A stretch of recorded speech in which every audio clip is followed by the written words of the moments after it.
మంచిదే. ఎందుకు నవ్వుతున్నారు? అని సిగ్గా అవుతున్నాడు అంతే. చెప్పండి, మిమ్మల్ని అడిగిన నన్ను బొమ్మరా ఆన్సర్స్ మీరు ఒకటేనా చెప్పండి, ఎందుకు సిగ్గుపడుతుంది? మన చెవిలో కొంచెం దూతుంది. ఇప్పుడు పోయింది. మీకు ఏమైనా క్వశ్చన్స్ అడగాలండి? పైసలు ఎంత వస్తాడు? కట్టప్ప ఆయన ఎందుకు చంపాడు?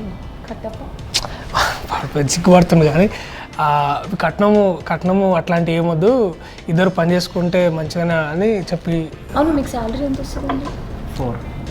4 అంటే 4 lakhs అదే.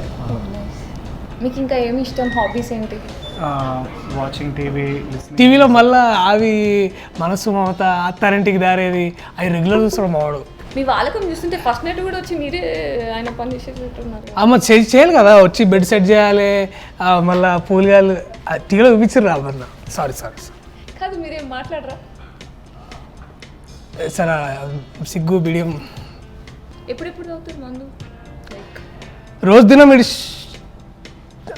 రోజు తాగము, అప్పుడప్పుడు ఎప్పుడైనా. ఎన్ని సిగరెట్స్ తాగుతారు? రోజుకి ఒక డబ్బా తాగడు, ఒకటి దాంట్లో నేను వాడు కట్టు కొడుతున్నాను, హాఫ్. మీరు తాగుతారా సిగరెట్? అలవాట్లేదు, కానీ నాకేం ప్రాబ్లం లేదు. మీరు ఏ బ్రాండ్ తాగుతారు? అలవాట్లేదు, కానీ అంటే ఎప్పుడెప్పుడైనా ఇట్లా మీరు పార్టీలలో పోతే తాగుతారా? అంటే నా హస్బెండ్తో చేయాలి అని కోరిక ఉంది. అట్లానా? అయితే వీడు కంపెనీ ఇస్తాడు మీకు మంచిగా. ఏం బ్రాండ్ అన్నారు? అది ఇప్పుడు అంతకుముందు సెంచరీ తాగేది, ఇప్పుడు మైల్డ్స్ అని వస్తున్నాయి కదా, అవి తాగుతాడు అనమాట.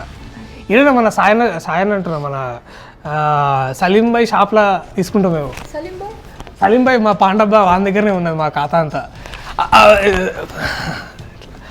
సారీ, మీరు మాట్లాడుకోండి.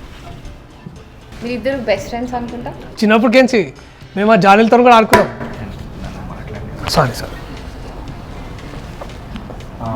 చిన్నప్పటి నుంచి తెలుసుకోండి. అమ్మయ్య, ఫైనల్లీ మాట్లాడుతున్నారు. మీకు మాటలు వచ్చైతే. సిగ్గు ఇలా సిగ్గుపడితే ఎలా అండి? 2019లో ఉన్నాం.